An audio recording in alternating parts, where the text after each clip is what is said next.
Magandang araw sa lahat. Ako nga pala si Binibining Araw. So ngayon tatalakayin natin ang lahat ng paksa na tinalakay ng bawat grupo. Para sa unang pangkat, ang kanilang tinalakay ay tungkol sa kasaysayan ng tula. Tinalakay nila ang tula, ang pitong importanteng panahon sa panulaang Filipino.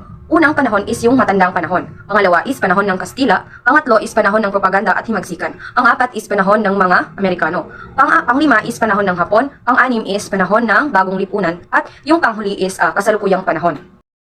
Para sa pangalawang pangkat, tinalakay nila ang istruktura ng tula. So, may tatlong nakapaloob sa istruktura ng tula, ang tugma, sukat, at tono. Pag sinabi nating tugma, mayroon itong dalawang uri, ang ganap at di ganap. Pag sinabi naman nating sukat, ito'y may uri at sukat ang tula. Una is wawaluhin, pangalawa is lalabindalawahin, pangatlo is lalabing-animin.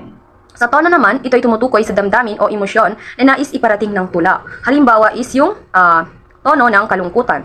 Para sa pangatlong grupo, tinalakay nila ang paggamit ng idioma at tayutay sa pagbuo ng tula. So, nakapaloob dito ang uri ng tayutay.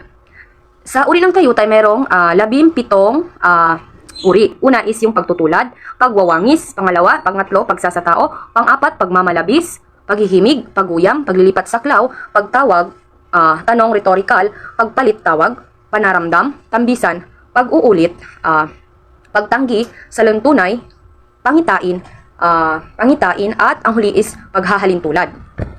Para sa pang-apat na pangkat, tinalakay nila ang tungkol sa nobela, kahulugan nito, katuturan at kasaysayan ng nobela. So sa kasaysayan, meron ditong 6 na panahon. Una is yung panahon ng Kastila, panahon ng Amerikano, panahon ng Hapon, panahon ng Republika at bagong panahon. Sa katuturan naman, ayon dito, ang katuturan ng nobela is, ang nobela daw ay bungang isip. Pangalawa ay pinapahayag sa pamamagitan ng tauhan at dialogo. Para naman sa panglimang pangkat, tinalakay nila ang elemento ng nobela. Sa elemento ng nobela, nakapaloob dito ang tauhan, tagpuan, banghay, pananaw, tema, damdamin. Sama din dito ang pananalita, simbolismo. At para sa pang-anim na pangkat, tinalakay nila ang tungkol sa dula.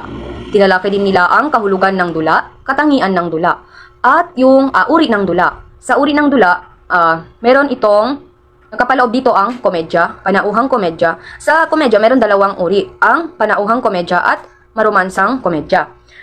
Susunod is yung trahedya, melodrama, tragikomedya, sonnet, parsa at parodya. Para sa ikapitong pangkat, tinalakay nila ang elemento ng dula. Meron itong 7 elemento ng dula. Una is script o nakasulat na dula. Pangalawa is gumaganap o aktor. Pangatlo is dialogo. Panglima is taga-direhe o direktor. Pang-anim, manunood. At pang-7 is yung tema. So, tinalakay din ng pang-7 pangkat ang mga sangkap ng dula. Sa sangkap ng dula, nakapaloob ang tagpuan, tauhan, kwento ng dula. Tinalakay din nila ang aspekto ng kwento ng dula. Meron itong 2. Una is dialogo at kilos. Pangalawa is banghay. Para sa ika-10 grupo, ang kanilang tinalakay is patungkol sa pagsulat ng story concept. So dito, tinalakay din nila ang mga mahalagang elemento sa pagsulat ng dulang ito. Una is yung paksa, pangalawa tunggalian, pangatlo tema, pang-apat is listahan ng mga tauhan, pang-5 is tagpuan at ang pang-6 is yung buod. Para sa 11 at 12 grupo, ang tinalakay nila is tungkol sa puitika at ang konteksto nito. Tinalakay din nila ang pagkakaiba ng trahedya at komedya. Pag sinabi nating trahedya, layuning pukawin ang damdamin ng awa at takot sa manunood. Pag sinabi naman nating komedya, ito ay tungkol sa katuwaan at kasiyahan lamang.